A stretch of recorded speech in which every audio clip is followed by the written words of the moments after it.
तो हेलो दोस्तों, तो आज की वीडियो में एक्सप्लेन करने जा रहा हूँ निंजा कामोई का एपिसोड 1। अगर वीडियो पसंद आए तो वीडियो को लाइक और चैनल को सब्सक्राइब लाजमी से कर देना। एपिसोड की शुरुआत में एक आदमी कुछ लोगों से बचकर भाग रहा होता है। वो एक शहर की सुनसान गली में आ जाता है। वो लोग उस आदमी को वहाँ पर घेर लेते हैं, जिसके बाद वो आदमी कहता है कि इन लोगों ने मुझे कैसे ढूंढा। हमें बाद में पता चलता है कि वो लोग कुछ निंजा थे जो इस आदमी को मारने के लिए आए थे। वो आदमी कुछ निंजा को तो मार देता है, लेकिन निंजा बहुत ज्यादा थे। वो आदमी अपनी जान बचाकर भागता है तो निंजा का लीडर एक रस्सी टाइप गैजेट उसके गले में फंसाकर बिल्डिंग के नीचे धक्का दे देता है, जिसके बाद उस आदमी का गला कट जाता है। इसके बाद निंजा लोग एक डिवाइस से इस आदमी को वेरीफाई करते हैं। तो हमें पता चलता है कि उस आदमी का चेहरा कुछ और ही था, जैसे उन्होंने अपने चेहरे पर कुछ मास्क पहना हो। आगे हमें एक आदमी दिखाया जाता है जो शहर के बाहर अपनी फैमिली के साथ सुकून से रह रहा था, जिसके साथ उसकी फैमिली में इसकी बीवी, एक बच्चा और वो था। उसके बाद सीन शिफ्ट होता है और उस आदमी की बीवी टीवी पर न्यूज देख रही थी। टीवी पर वही न्यूज दिखाई जा रही थी जिस आदमी को निंजा ने मारा था। इससे ये दोनों पति पत्नी देखकर शौक हो जाते हैं। इससे उसकी पत्नी अपने पति से कहती है कि ये कहीं उनका काम तो नहीं, जिससे उनका बच्चा बीच में आ जाता है और बात वही टल जाती है। इसके बाद आदमी अपने बच्चे को सुलाने के लिए ले जाता है। इसके बाद हम देखते हैं कि इस आदमी ने अपने घर के चारों ओर सीसीटीवी कैमरे लगाए हुए थे। इसके बाद वो आदमी अपनी वाइफ के पास आता है। उसकी वाइफ कहती है कि जैसे वो आदमी मारा गया वो उन लोगों का काम ही लगता है। इस पर उसकी वाइफ कहती है कि हम तक ना पहुंच जाए, लेकिन आदमी कहता है कि टेंशन की बात नहीं, वो हमें नहीं पहचान सके। जिस पर उस आदमी की वाइफ कहती है कि कहीं ये शिनिगामी तो नहीं है। इस पर आदमी कहता है कि नहीं नहीं, वो तो अकेला ही शिकार करता है। दूसरी तरफ हम देखते हैं कि निंजा के ग्रुप ने और भी लोगों को ढूंढ ढूंढ कर बेरहमी से मार दिया। उन्होंने अब तक 4 लोगों को मार दिया होता है। फिर सीन शिफ्ट होता है और हमें पता चलता है कि उस आदमी के बच्चे का बर्थडे। वो सभी लोग बर्थडे मनाने के बाद सो जाते हैं। अचानक ही उस आदमी की नींद खुल जाती है। वो नीचे जाने के लिए उठता है तो उसकी बीवी भी उठ जाती है। वो अपनी बीवी को कहता है कि तुम यही रहो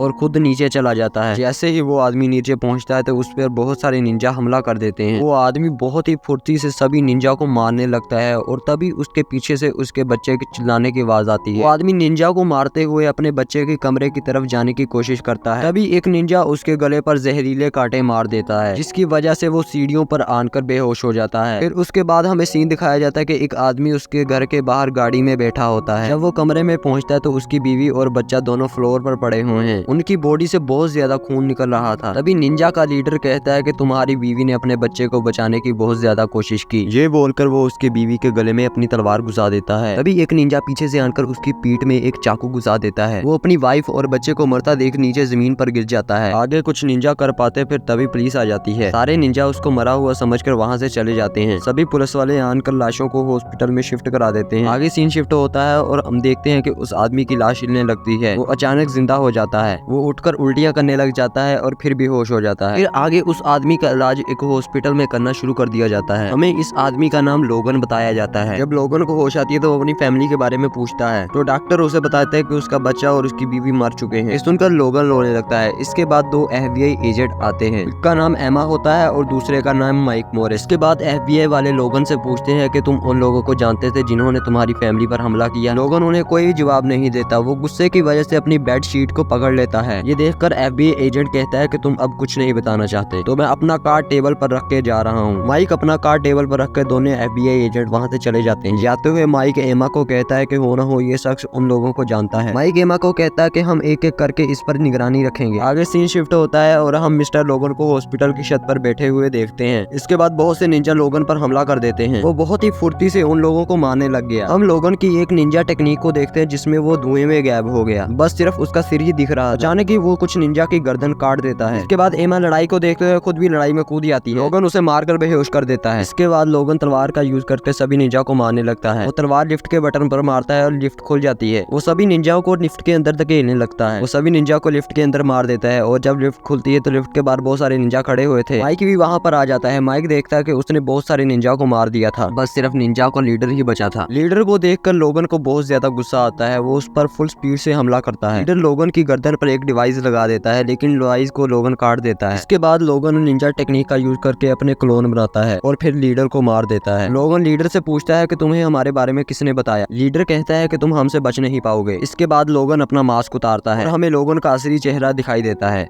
जिसे देखकर लीडर डर जाता है और फिर लीडर को मार देता है। इसके बाद लोगन अपने बीवी बच्चे की लाश देखने के लिए चला जाता है। फिर लोगन अपने घर जाता है और वहाँ से एक खुफिया बॉक्स निकालता है। उस बॉक्स में कुछ सामान और उसके बीवी और बच्चे की असली फोटो थी। उसके वाइफ और बच्चे की असली शक्ल हमें देखने को मिलती है। इसके बाद लोगन अपने घर को आग लगा देता है और डब्बे में से लाल कलर का मास्क निकालकर अपने आप पर लगा लेता है और वहाँ से चला जाता है। इसी के साथ ही एपिसोड खत्म हो जाता है। इस वीडियो पर हम 100 लाइक का गोल रखते हैं।